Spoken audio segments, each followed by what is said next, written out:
Hey beautiful people, so I've been asked to do a sleep audio by quite a few of you, and I thought it would be a great chance to recite one of my favourite stories. And the one I've picked is Lewis Carroll's Alice in Wonderland. Now, I love the story because it's just so random. She's so random, but I love that. And what I'm going to do is cut it up into chapters. So today I'll do chapter 1, and another day I'll do another chapter, and so on and so forth. So if you're listening to this before you're going to sleep, lay back, relax, close your eyes, and drift away on the sound of my voice. And I'll see you on the other side. Chapter 1. Down the Rabbit Hole. Alice was beginning to get very tired of sitting by her sister on the bank, and of having nothing to do. Once or twice she had peeped into the book her sister was reading, but it had no pictures or conversations in it. And what is the use of a book, thought Alice, without pictures or conversation? So she was considering in her own mind, as well as she could, for the hot day made her feel very sleepy and stupid, whether the pleasure of making a daisy chain would be worth the trouble of getting up and picking the daisies, when suddenly a white rabbit with pink eyes ran close by her. There was nothing so very remarkable in that, nor did Alice think it so very much out of the way to hear the rabbit say to itself, oh dear, I shall be late." When she thought it over afterwards, it occurred to her that she ought to have wondered at this, but at the time it all seemed quite natural. But when the rabbit actually took a watch out of its waistcoat pocket and looked at it, and then hurried on, Alice started to her feet, for it flashed across her mind that she had never before seen a rabbit with either a waistcoat pocket or a watch to take out of it. And, burning with curiosity, she ran across the field after it, and fortunately was just in time to see it pop down a large rabbit hole under the hedge. In another moment, down went Alice after it, never once considering how in the world she was to get out again. The rabbit hole went straight on like a tunnel for some way, and then dipped suddenly down. So suddenly that Alice had not a moment to think about stopping herself before she found herself falling down a very deep well. Either the well was very deep, or she fell very slowly, for she had plenty of time as she went down to look about her and to wonder what was going to happen next. First, she tried to look down and make out what she was coming to, but it was too dark to see anything. Then she looked at the sides of the well and noticed that they were filled with cupboards and bookshelves.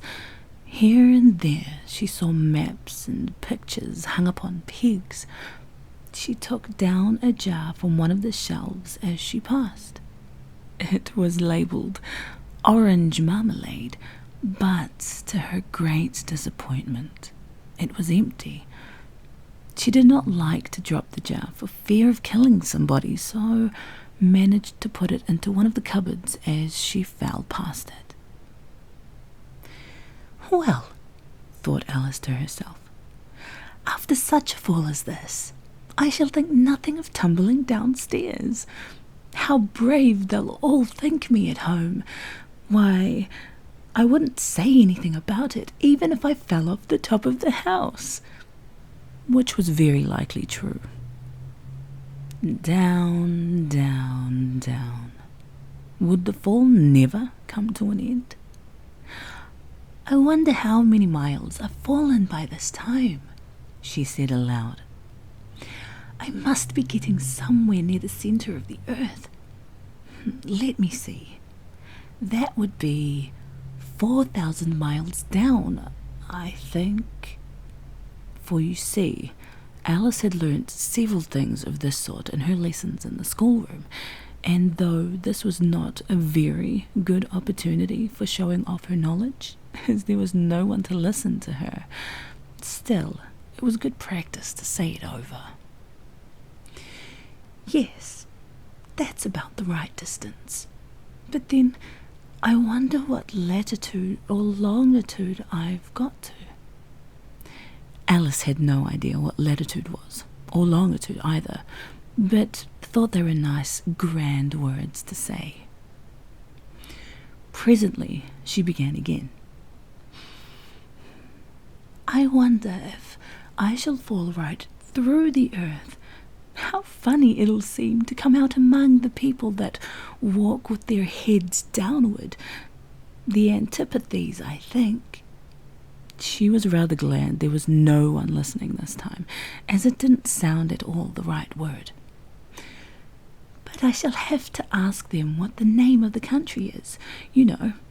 Please, ma'am, is this New Zealand or Australia? And she tried to curtsy as she spoke. Fancy curtsying as you're falling through the air. Do you think you could manage it? And what an ignorant little girl she'll think me for asking. No, it'll never do. It'll never do to ask. Perhaps I shall see it written up somewhere. Down, down, down. There was nothing else to do, so Alice soon began talking again. Dinah'll miss me very much tonight, I should think. Dinah was the cat.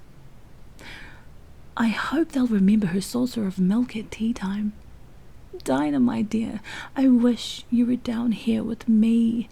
There are no mice in the air, I'm afraid, but you might catch a bat, and that's very like a mouse, you know. But do cats eat bats, I wonder?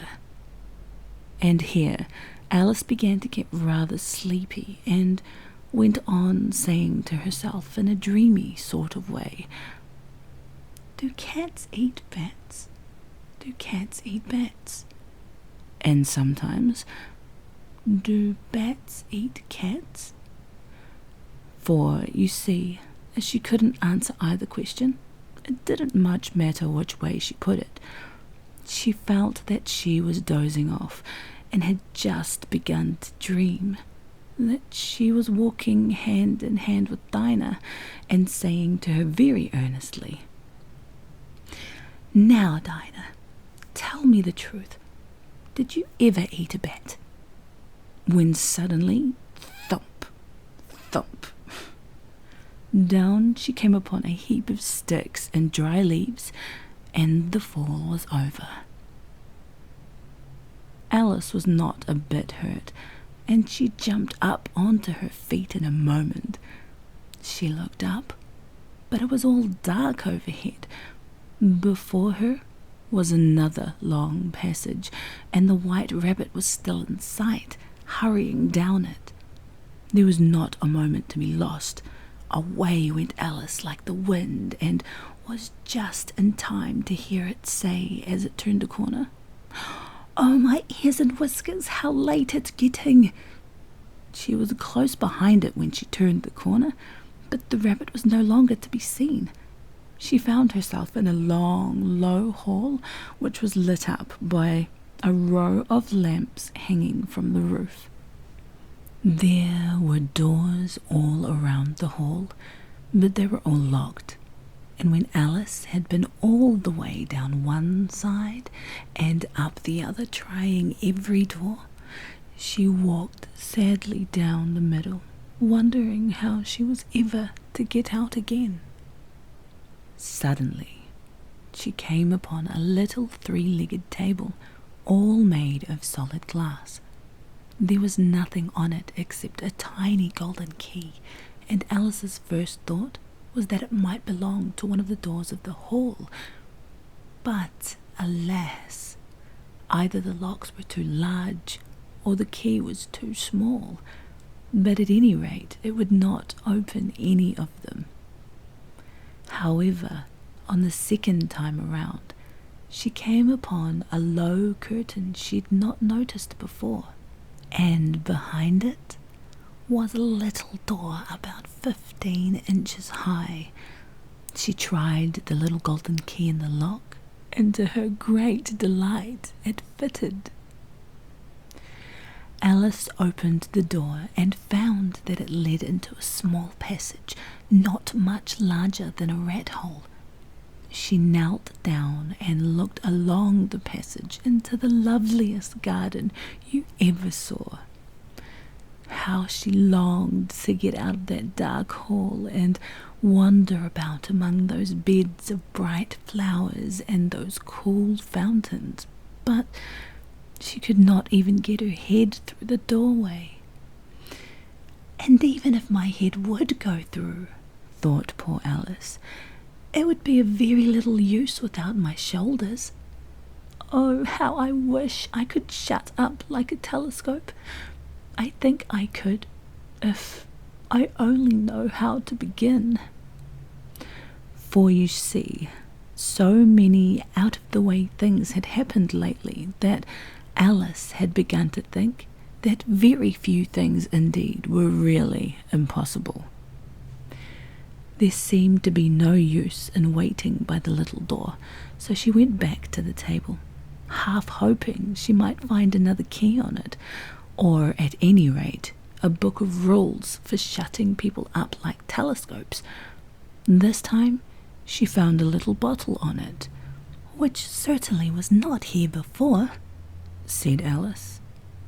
And round the neck of the bottle was a paper label with the words, "Drink me," beautifully printed on it in large letters.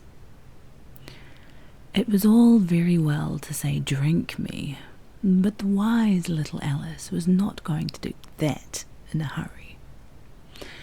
"No, I'll look first," she said, "and see whether it's marked poison or not," for she had read several nice little histories about children who had got burnt and eaten up by wild beasts and other unpleasant things, all because they would not remember the simple rules their friends had taught them, such as that a red-hot poker will burn you if you hold it too long, and that if you cut your finger very deeply with a knife, it usually bleeds. And she had never forgotten that if you drink much from a bottle marked poison, it is almost certain to disagree with you sooner or later. However, this bottle was not marked poison, so Alice ventured to taste it, and finding it very nice, it had in fact a sort of mixed flavour of cherry tart, custard, pineapple, roast turkey, toffee, and hot buttered toast. She very soon finished it off. "What a curious feeling," said Alice. "I must be shutting up like a telescope."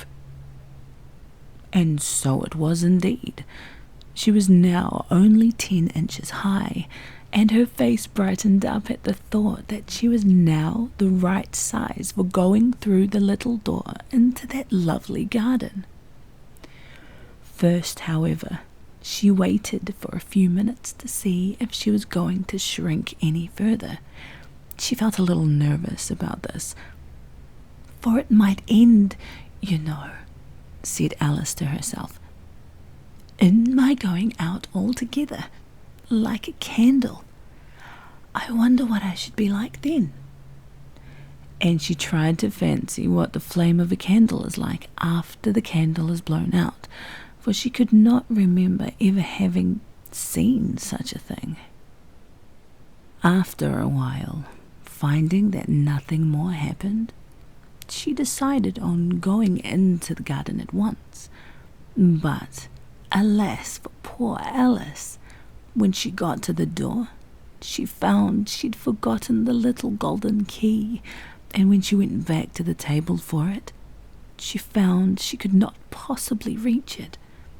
She could see it quite plainly through the glass, and she tried her best to climb up one of the legs of the table, but it was too slippery. And when she had tired herself out with trying, the poor little thing sat down and cried. "Come, there's no use in crying like that," said Alice to herself, rather sharply. "I advise you to leave off this minute." She generally gave herself very good advice, though she very seldom followed it, and sometimes she scolded herself so severely as to bring tears into her eyes, and once she remembered trying to box her own ears for having cheated herself in a game of croquet she was playing against herself, for this curious child was very fond of pretending to be two people. "But it's no use now," thought poor Alice.